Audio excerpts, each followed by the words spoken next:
सुखदेव स्वामी जी पीछे से व्यास जी महाराज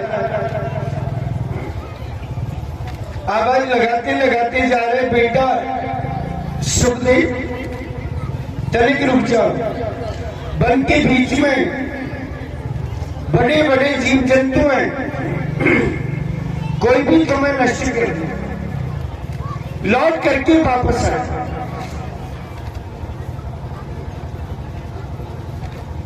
वापस नहीं आए। सुखदेव जी ने अपने मन के जो विचार उन्होंने वृक्षों के बीच में लीन कर दिए। तो सुखदेव जी की तरफ से वृक्ष कहने के लिए लगे, हे व्यास तुम सर्वभूत हृदय मुनिमान पुष्प।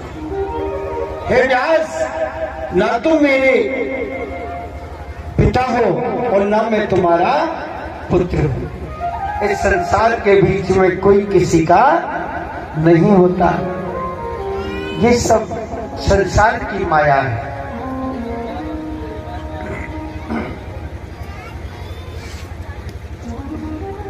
जिस समय सुखदेव स्वामी निकल करके जा रहे,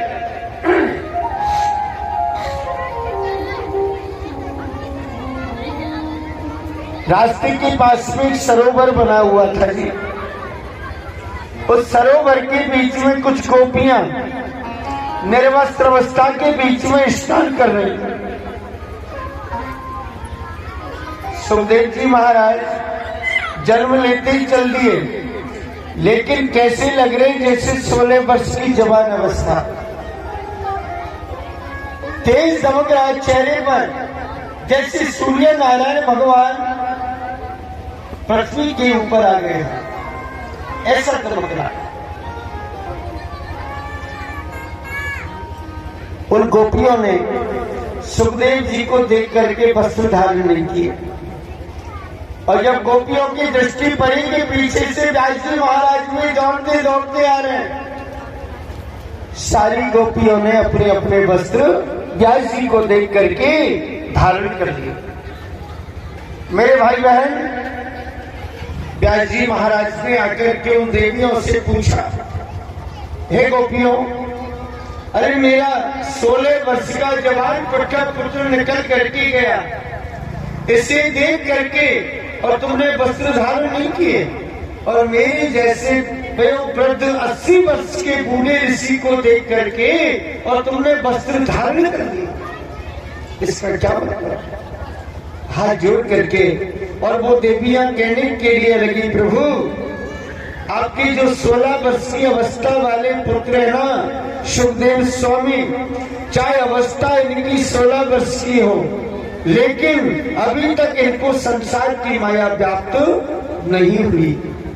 अभी तक इनको संसार की माया ने बंधन में नहीं बांधा।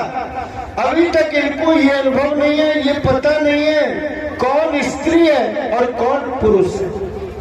और आप संसार की माया के बीच में बंधे हुए हैं। आपको ये अनुभव है, आपको ये पता है ये पुरुष है और ये स्त्री है।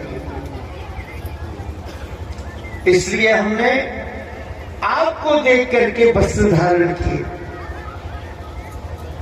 लौट करके वापस आ गए।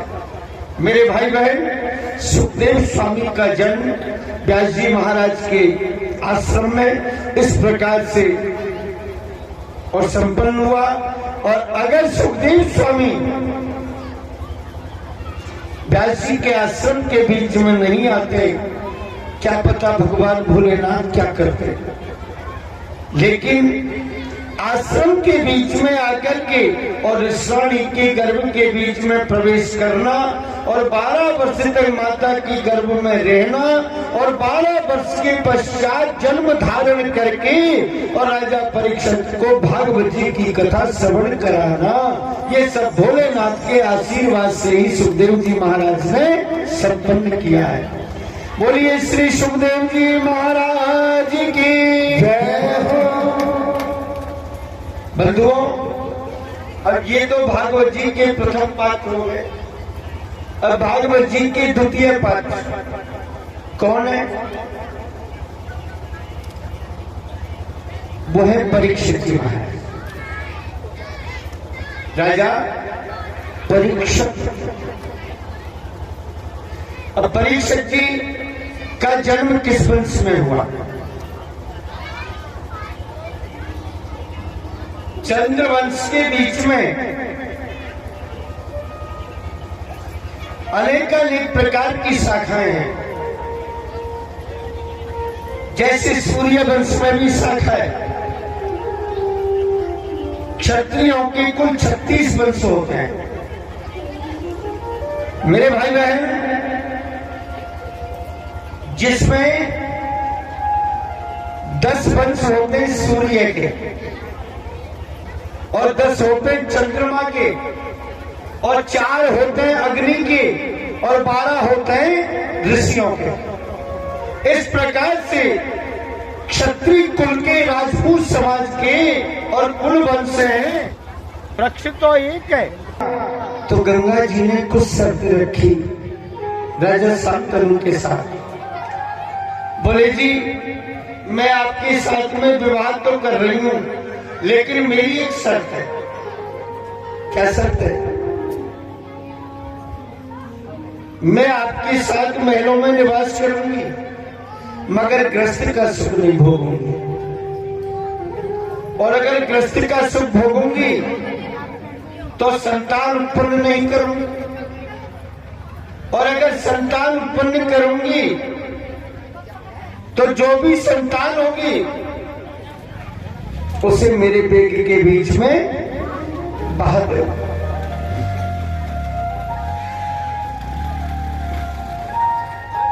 मेरे पेट के बीच में बहा दो। और जिस दिन आपने मेरा हाथ पकड़ लिया,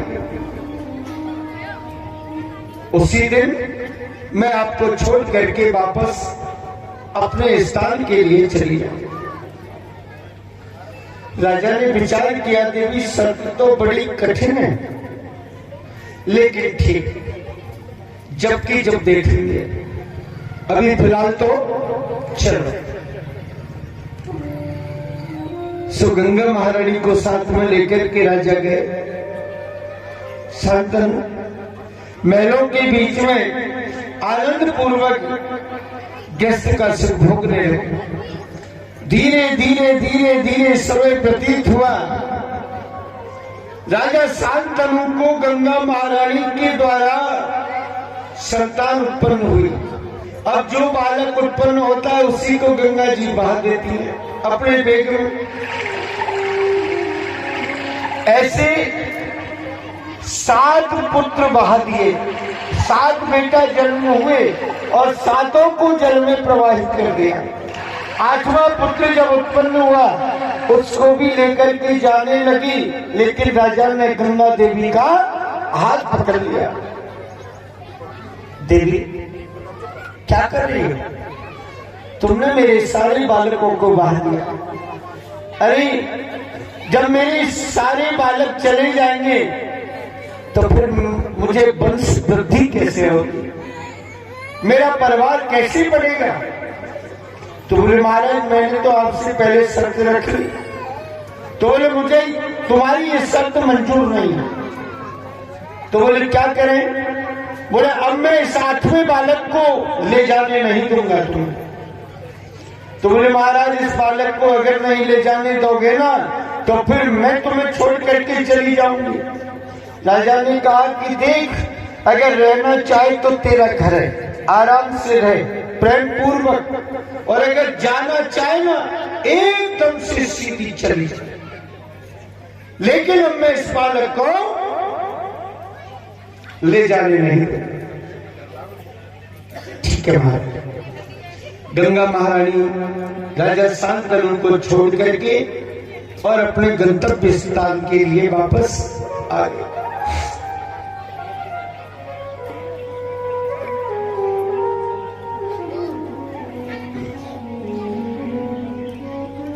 मेरे भाई बहन, जैसे ही गंगा महारानी वापस आई, राजा को युवा अवस्था में गंगा जी ने त्याग दिया।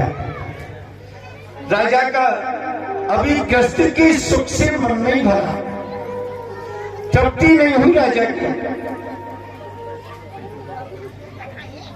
राजा अपने राजकुमार का लालन पालन करके रक्षा करने लगे। धीरे धीरे राजकुमार बड़ा होने के लिए लग गया। उस राजकुमार का नाम रखा देवव्रत। ये गंगा जी के पुत्र थे, अष्टवसु कहलाए। 7 गंगा जी ने अपने वेग में प्रवाहित कर दिए। 8 में छोटे ही छोटे जो थे, ये छोटे ही छोटे वसु हैं, जिनका नाम देवव्रत।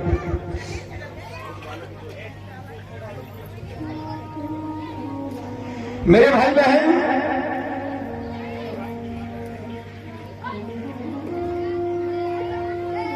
उसी समय के बीच में ठाकुर जी की कृपा, इदं भागवतम नाम पुराणम ब्रह्म संहितम उत्तम लोक चरितम चकारा भगवान विष्णु। महलों के बीच में निवास करके राज्य को धारण करते राजा शांतनु। 16 वर्ष की सी आयु हो गई राजकुमार की, देवव्रत की। एक दिन राजा अपने सिंहासन के ऊपर उदास मुद्रा के बीच में बैठे हुए हैं। देवव्रत आ गए। देवव्रत ने आकर के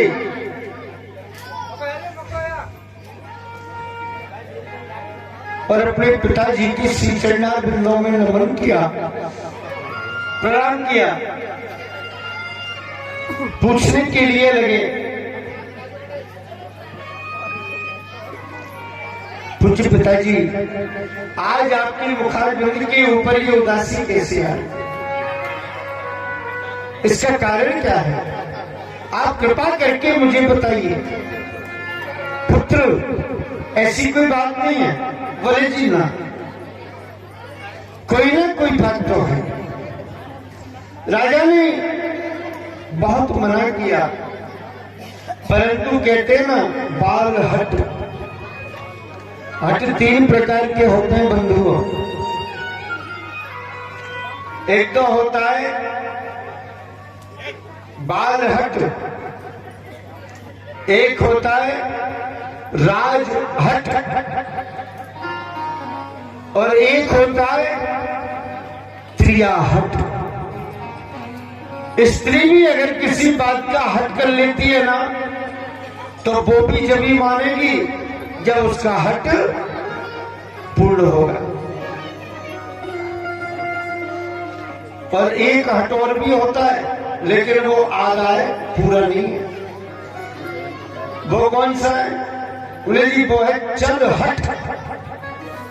चल हट यानी जे को लठ जे की भैंस। जिसको अधिकार है वो किसी हट को नहीं मानता। चल हट। बोले जी ये ऐसा कानून है कि कैसा कानून? कोई कानून नहीं, हट यहां से। ये पता है, राजस्थान में कांग्रेस की गवर्नमेंट, अशोक गहलोत मुख्यमंत्री, 6 महीने के लिए रणथंभौर अभयारण्य के लिए बैन लगा दिया। कोई भी रणथंभौर अभयारण्य में 6 महीने भ्रमण करने के लिए नहीं जाएगा। सख्त पाबंदी, राजस्थान सरकार की तरफ से पाबंदी, बैन लगा हुआ है।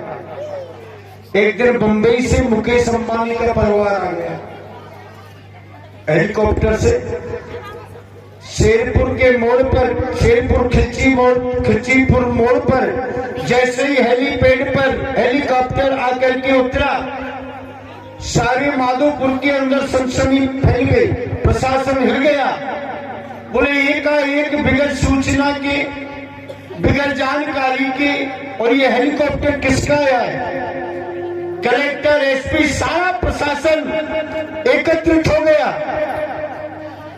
मुकेश अंबानी की सेवा में। बोले जी कैसे आए? बोले रणथंभौर अभयारण्य में भ्रमण करने के लिए आए। तो बोले जी बैन लगा हुआ है, 4 महीने तो हो गए, 2 महीने और है। बोले बैन लगा हुआ है, अच्छा। बोले गहलोत जी ने लगाया क्या बैन? बोले फोन लगाओ, फोन लगाओ उसको, गहलोत को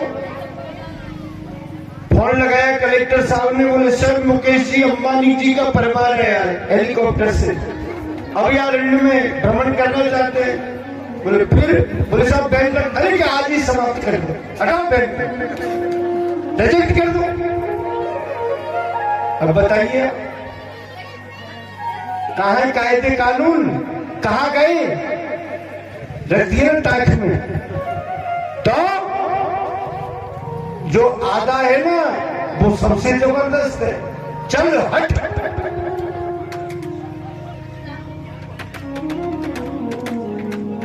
मेरे भाई बहन, ठाकुर जी की कृपा, भगवान की माया,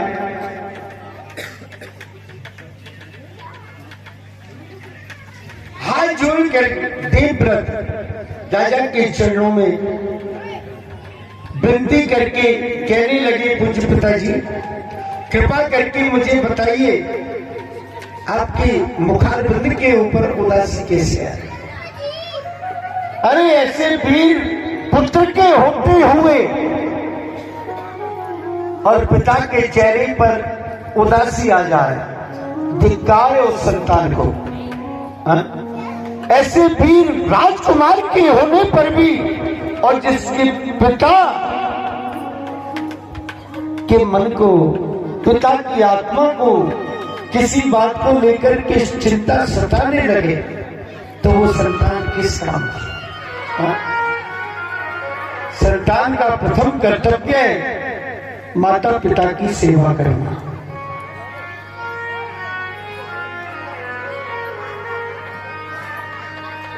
मेरे भाई बहन, एक मां अपनी संतान को आजीवन लालन पालन करती है, चाहे 2 पुत्र हैं, 3 पुत्र हैं, 5 पुत्र हैं, सबको समान दृष्टि से रख करके लालन पालन करती है।